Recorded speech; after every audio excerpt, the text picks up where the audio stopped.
तो हमारे ब्रज के साधु सुनाते हैं भगवान के नाम की महिमा। एक आदमी था, वो कभी भगवान का नाम नहीं लेता था, कभी नहीं। तो बड़ी चर्चा, घर वाले बड़े परेशान कि यार ये तो कभी भगवान का नाम नहीं लेता, क्या करें। एक दिन कोई वृंदावन के साधु आ गए, तो उनसे कहा महाराज जी बड़ी दिक्कत है। बोले क्या हुआ? बोले ये तो कभी नाम ही नहीं लेता भगवान का, इसका कल्याण कैसे होगा? तो महाराज जी बोले अच्छा लाओ हमको मिलवाओ। महाराज जी गए, पास में बातचीत हुई। तो महाराज जी बोले क्यों भाई तुम नाम नहीं लेते हो भगवान का? तो बोला कि नहीं लेते नहीं ना। बोले क्या नाम नहीं लेते हो? अच्छा वो भी बड़ा चतुर था, वो समझ गया कि ऐसे कह के राम नाम कहलवाना चाहते हैं।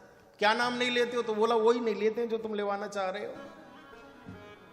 तो साधु जी बोले ये तो ज्यादा पहुंचा हुआ है। तो कहा कि भैया मरीज जब ज्यादा तबीयत खराब हो जाती है तो नर्सिंग होम ले जाना पड़ता है, इसको हॉस्पिटल ले जाना पड़ेगा। बोले मतलब? बोले हम अपने आश्रम में ले जा रहे हैं। बोले ले जाओ। ये अपने आश्रम में ले आए, महाराज जी के साथ चेला बड़े जबरदस्त एकदम बढ़िया, खूब चने नहीं खाए हुए, तंदुरुस्त। तो कहा कि एक काम करो। बोले क्या? बोले इसको एक कमरे में बंद कर दो। एक कमरे में ले जाकर के बंद कर दिया। और महाराज जी ने कहा ताला तब तक मत खोलना जब तक राम नाम न गाने लगे।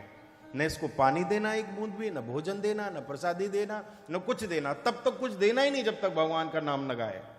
सुबह से शाम होने को आ गई, गला सूख गया, प्यास लगने लगी, घबराहट में डूब गया, मरता क्या न करता। तो चीख पड़ा अरे कोई दरवाजा खोलो। चेला दौड़ करके महाराज जी के बोले, महाराज जी बोले हाँ दरवाजा खोलने के लिए चिल्ला रहा है। महाराज जी बोले नहीं बिल्कुल नहीं खोलना। तो शिष्यों ने कहा जब तक राम नाम नहीं लोगे दरवाजा नहीं खुलेगा। बोला मैं नाम लेने के लिए तैयार हूं। शिष्य फिर भाग के गए। गुरु जी बोले हाँ। बोले वो तो नाम लेने के लिए तैयार है। तो बोले चलो। महाराज जी आए बाहर से। बोले हाँ। बोले नाम तो लूंगा। बोले लेकिन एक ही बार लूंगा। तो गुरु जी बोले कोई बात नहीं तू ले तो सही। इसने अंदर से बोला राम। गुरु जी बोले दरवाजा खोल दो, हो गया काम। बाहर निकाल लिया, खूब बढ़िया खीर पूड़ी खिलाई, घर के लिए भेज दिया।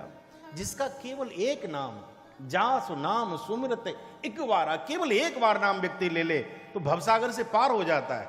इसने राम का नाम लिया, घर लौट आया, समय व्यतीत होता गया। कुछ दिन बाद क्या हुआ कि सबकी मृत्यु एक न एक दिन होनी है, तो इसकी मृत्यु हुई।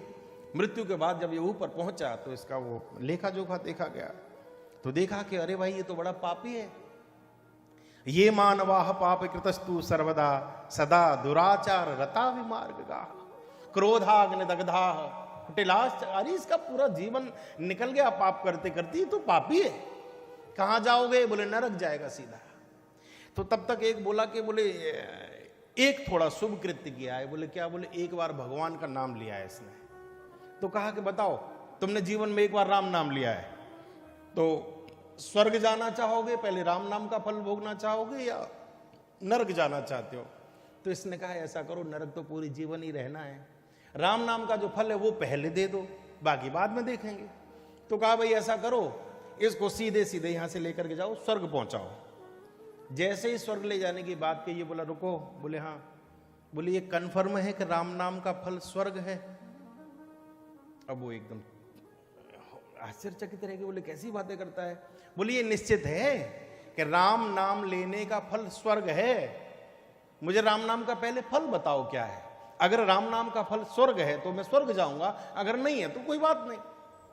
बड़ा बुद्धिमान व्यक्ति मुझे लगता है शायद टाटा नगर का ही रहा होगा, बड़ा योग्य, बड़ा गुणी, बड़ा विद्वान।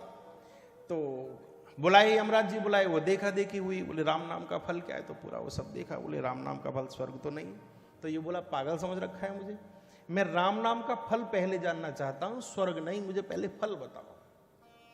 यमराज जी बहुत देर तक विचार करते रहे। बोले कहां ले जाएं, क्या करें? बोले एक व्यक्ति हैं जो राम नाम का फल जानते होंगे। कौन? बोले भगवान शंकर। वो दिन रात गाते हैं, दिन रात गाते हैं। संत जपत शंभो अविनाशी, वो दिन रात गाते। यमराज जी इसको पकड़ करके लाए शंकर जी के कैलाश पर। जैसे ही आया, दिव्य कैलाश, भगवान शिव विराजमान थे। जैसे ही दर्शन किए प्रसन्न हो गया। भगवान शंकर के पास में यमराज जी गए तो भगवान शंकर बोले कहो क्या बात है? बोले एक समस्या आ गई। बोले क्या? बोले ये व्यक्ति आया है, राम नाम का फल जानना चाहता है। तो शंकर जी बोले तो यहां क्यों लाए हो? बोले महाराज हमको तो नहीं पता कि राम नाम का फल क्या है, आप दिन रात राम नाम गाते हो, तुमको फल पता होगा। तो शंकर जी बोले सुनो। बोले क्या? बोले गाते तो हैं, फल हमको भी नहीं पता है, हम केवल गाते हैं, हमको फल नहीं पता। तो यमराज जी बोले ये तो बड़ी समस्या हो गई, फिर क्या करें? बोले एक गवैया और है। बोले कौन? बोले नारद जी। गावत हरिगुण गान प्रवीणा, वो भी निरंतर गाते रहते हैं, उनको पता होगा कि प्रभु के नाम का फल क्या है। अब यहां से शंकर जी, यमराज जी, ये कलयुग का प्राणी नारद जी के पास पहुंचे। तो नारद जी से भी जाकर के यही बात पूछे। बोले महाराज ऐसे ऐसी बात है। नारद जी बोले गाते हो तो हम भी खूब मन लगा करके हैं, लेकिन कभी फल की इच्छा से नहीं गाया, इसलिए फल हमें भी नहीं पता है, हमको भी नहीं पता। तो बोले फिर कैसे समस्या का समाधान होगा? तो नारद जी बोले ज्यादा विचार करने की जरूरत ही नहीं।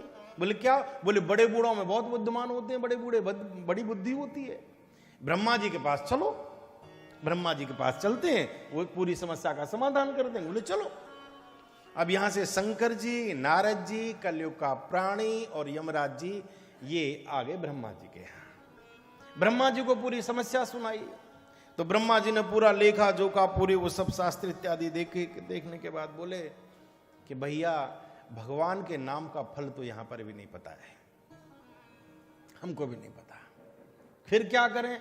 बोले अब एक ही रास्ता बचा है। बोले क्या? बोले जिसका नाम है उससे ही चल के पूछ लेते हैं, काहे का झगड़ा झंझट करना कि तू चल के तू चल के तू बता के तू बता, अरे जिसका नाम है वहीं चलते, चलो। अब जैसे ही कहा कि भगवान के वैकुंठ धाम चलते हैं, तो ये कलयुग का जो प्राणी था ये एकदम अकड़ के खड़ा हो गया। पागल समझ रखा है, सुबह से शाम हो गई मुझे चलते चलते हैं, मेरे पैर थक गए, कभी यहां कभी वहां कभी वहां, मैं कहीं नहीं जाने वाला, मेरे बस के नहीं, मुझको चला ही नहीं जा रहा। कैसे जाओगे? बोले ये तुम देखो। जैसे तैसे एक पालकी की व्यवस्था करी। अब वहां कोई लगने वाला तो था नहीं। बोले कौन चलाए? बोले ऐसा करो भैया हम ही लोग लग लेते हैं। शंकर जी, ब्रह्मा जी, नारद जी, यमराज जी चारों लग गए पालकी में। ये ऊपर जाकर के बैठ गया।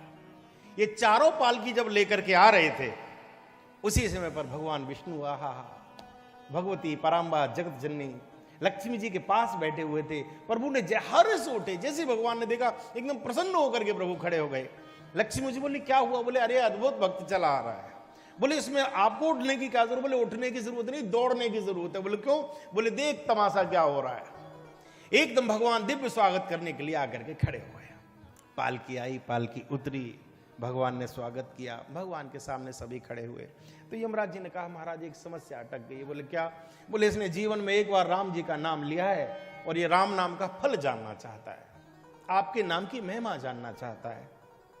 आपके नाम का फल क्या है? आपके नाम की महिमा क्या है? भगवान हंस गए और ये जो व्यक्ति खड़ा था इसके पास आए। प्रभु ने इसकी नाक पकड़ी और ऐसे हिला के बोले अरे पगले कहीं के, राम नाम का फल जानना चाहता है? क्या राम नाम का इससे बड़ा कोई और फल हो सकता है कि कालम महाकाल कालम कृपालम भगवान शंकर, साक्षात काल की प्रतीक यमराज जी, भक्ति के आचार्य नारद जी, ब्रह्मा जी, चार लोग तुझे पालकी में लिए घूम रहे हैं, तू सीधा मेरे वैकुंठ धाम आ गया और मैं तेरे स्वागत में हाथ जोड़ करके खड़ा हूं, तो क्या इससे भी बड़ा कोई राम नाम का फल हो सकता है? इससे बड़ा और क्या फल चाहिए तुझे? और भगवान ने इसका हाथ पकड़ लिया और भगवान हाथ पकड़ के बोले यमराज जी से कि इसको अब यहीं छोड़ दो, मेरे वैकुंठ में ही रहेगा, इसको कहीं बाहर भेजने की जरूरत नहीं है। और प्रभु के धाम में रुक गया। ये सब तो लौट गए, लेकिन इसने फिर हाथ जोड़कर भगवान से धीरे से कहा कि प्रभु आपने वैकुंठ में रख लिया, ये तो बहुत अच्छी बात है, नरक से बच गए, ये तो बड़ी कृपा हो गई, लेकिन समस्या तो ज्यों की त्यों रही। बोले क्यों? बोले फल तो आपने भी नहीं बताया, फल तो आपने भी नहीं बताया, आपने रोक लिया, फल नहीं बताया। तो भगवान बोले इधर आ, हाथ पकड़ के दूर को ले गए, थोड़े से धीरे से कहा अब चुपचाप इस बात को यहीं खत्म कर दे।